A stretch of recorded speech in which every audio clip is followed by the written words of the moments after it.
আপনার বেগুন গাছের পাতা যদি এরকম কুঁকড়িয়ে কুঁকড়িয়ে যায়, তাহলে আপনি কি করবেন? আপনার মোবাইল ফোনটা দিয়ে একটা ছবি তুলবেন। ছবি তুলে আপনি সেটা গুগলে আপলোড করবেন। বেগুন চাষ। বেগুন কিন্তু আমাদের বাংলাদেশের জন্য একটা কমন সবজি।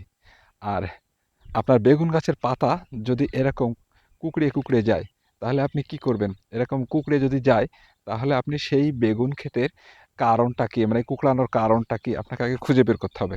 তো এটা খুঁজতে গেলে আপনাকে বেশি কিছু করা লাগবে না। জাস্ট আপনি আপনার মোবাইল ফোনটা দিয়ে একটা ছবি তুলবেন। ছবি তুলে আপনি সেটা গুগলে আপলোড করবেন। গুগলে আপলোড করার পরে আপনার ব্রাউজারটা বাংলা করবেন, ইংলিশে আসবে, বাংলা করে নেবেন। নিয়ে দেখবেন ওখানে এর কারণ কি, কী জন্য এই রোগটা হয় স্পষ্ট দিয়ে দিছে। তো ওখানে গিয়ে দেখবেন যে মেনলি ৩টা কারণে যে এরকম পাতাগুলো কুঁকড়ায় যায়, হলুদ হয়ে যায়। দেখেন এই বাগানের অধিকাংশ গাছের কিন্তু পাতাগুলো হলুদ এবং কুঁকড়ানো, যার কারণে কিন্তু এই বাগানে খুব ভালো কি বেগুন হচ্ছে না, এবং গাছও দেখেন মরে যাচ্ছে। দেখছেন একটা একটা ডালে কি পরিমাণ ফুল, আর এই ফুলগুলো কিন্তু ঝরে যাচ্ছে। তার একটাই কারণ হলো অপুষ্টিজনিত। আর এই অপুষ্টিজনিত এই রোগগুলো সারাইতে গেলে দেখেন এই যে পাতাগুলো নষ্ট। তো এরকম যদি পাতা নষ্ট হয়ে যায় গাছের, তাহলে আপনাকে ৩টা সার দিতে হবে: পটাশিয়াম, ম্যাগনেসিয়াম, জিঙ্ক বা সালফেট। আর এরকম ঘন ঘন এই বেগুন ক্ষেতে পানি দেওয়া যাবে না। এরকম মাটি শুকিয়ে নিতে হবে, সাদা করে নিতে হবে, দিয়ে তারপরে পানি দিতে হবে।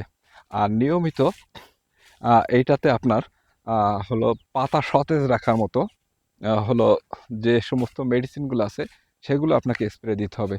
দিলে কি হবে? এই পাতাগুলোতে রোগ জীবাণু কম আসবে।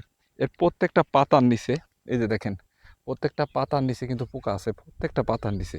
আর এই ফুলগুলো কিন্তু অটোমেটিক ঝরে যাচ্ছে। ওই যে আমি যে কারণটা বললাম। এছাড়া আহ, আরও অনেক কারণ আছে, তো সেগুলো আর কি আপনাদেরকে নাই বললাম। দেখেন এই চাষি কিন্তু তার প্রত্যেকটা বেগুন কি করে, পলিথিন দিয়ে বাঁধে। এই ছোট ছোট বেগুনগুলো কেন বাঁধে জানেন? যে এই বেগুনগুলো তারা বাঁধে যাতে দেখেন এই পলিথিন অলরেডি রেখে দিছে, বাঁধে যাতে পাখিতে না ঠোক দেয়, কিংবা সেই বেগুনে পোকার আক্রমণ থেকে ঠেকানোর জন্য।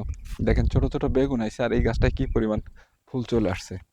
তো আপনি যদি বেগুন চাষ করেন, তাহলে অবশ্যই আপনার ক্ষেতে নিয়মিত ফসফেট, পটাশ, ইউরিয়া, ঠিক আছে, এবং ম্যাগনেসিয়াম জাতীয় সার সবসময়ই দিবেন, প্রতি চালান দিবেন।